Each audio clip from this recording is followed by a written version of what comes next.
Pemirsa, pada tahun ini Nusa Tenggara Barat ditunjuk pemerintah pusat menjadi pilot project modeling pembebasan PMK nasional.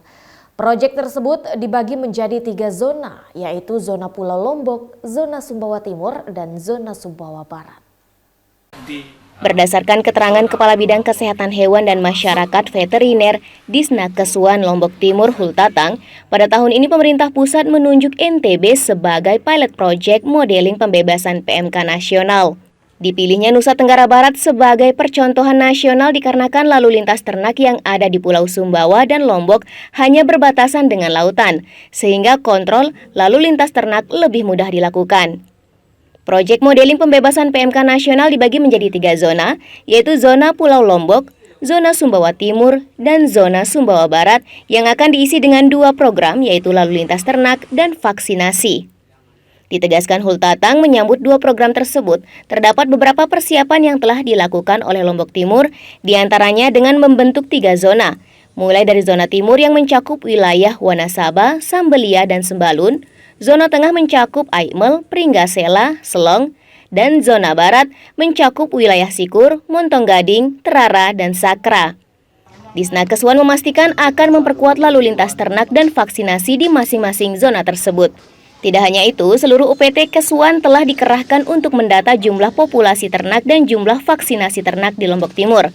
Jika kedua program tersebut dapat diterapkan dengan baik, maka pilot project modeling pembebasan PMK nasional dipastikan bisa berhasil, serta akan menjadi contoh seluruh provinsi di Indonesia. Jadi 2024 ini kita mendapatkan selain kebanggaan, tapi kita juga mendapatkan program yang memacu diri kita untuk lebih berkinerja dan punya kualitas kinerja yang baik. Jadi pemerintah pusat mempercayakan kita di NTB ini akan dijadikan sebagai pilot project modeling pembebasan PMK nasional.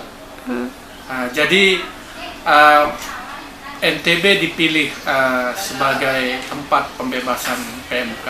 PMK itu penyakit mulut dan kuku yang 2 tahun kemarin menyerang kita, dan sekarang secara laporan mungkin secara kasus itu 0 kasus, 0 kasus, dan kita akan menuju pembebasan itu secara tidak hanya secara NTB tapi secara nasional itu menuju pembebasan. Untuk memastikan upaya yang dilakukan berhasil, pemerintah pusat akan melakukan evaluasi secara berkala, yang mana indikator yang dilihat adalah tidak adanya kasus PMK klinis, serta secara laboratorium, ternak dinyatakan negatif dari virus PMK. Baik Silawati, Abdul Aziz, Selaparang TV melaporkan.